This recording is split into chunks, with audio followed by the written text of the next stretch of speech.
болчу. 13 миң эң көп уборкада зарплата алганда бар болчу. Эми карагыла.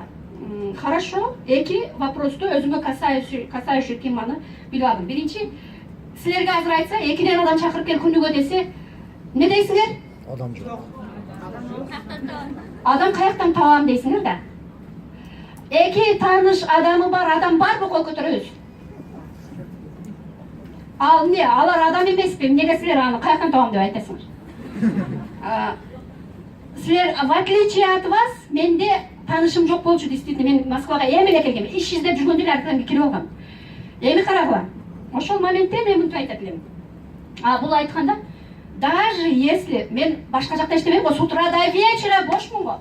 С утра до вечера метронун жанында турсам дагы эки кыз менен тааныша алам да, кандай деп ойлойсуңар? Метронун ичинде турсам да, атайын таанышыш үчүн бир жерде отурсам, бир кыз өтсө, саламатсыңбы, сага подработка керек беле, таанышам да турабы.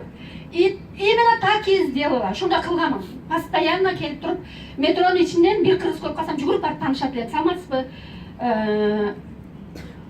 Кыргыз экенсиз, мен сизге бир предложение айтайын дедим. Мени подработкага чакырды. Сизге подработка керекпи десем, ооба керек деди. Кандай подработка деп сурайт эле, сразу биздин вопросубуз канча акча төлөйт экен деп сурайт эле да. Башка нерсе вообще кызыктырбайт бизди. Башка действительно ли андай нерселер кызыктырбайт. Бир көрөйүнчү, а почему бы и нет деген ойлор келбейт. Анан ошол суроого жооп бербеш үчүн мен билбейм. Мени биринчи жолу чакырды. Мени менен кошо барсаң, мен азыр подработкага баратам, экөөбүз подработкага барабыз дейт элем. Хорошо, тогда менде убакыт бар, бардык дегенде, анан мен сразу спонсорума звонить этет элем. Спонсор, через 10 минут у нас презентация деди. Кимде араңарда ким бар?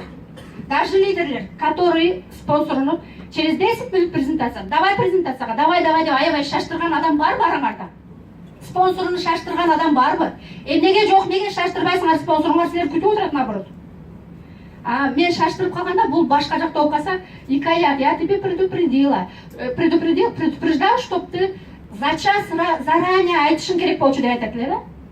Ана мен, хорошо, через 10 минут, я вас слушал, я вас услышала, через 10 минут у нас презентация деп койдум да, турган коюп элем. Башкача жооп жок эле, келебиз, бул шашып, пушуп, аябай күйүп бир жакта болсо эгер келип калат. Келгенден кийин презентация өтөт. Эгер презентация өтүп ошол адамды жаздырбаса, мен жаңжал баштайм, урушко.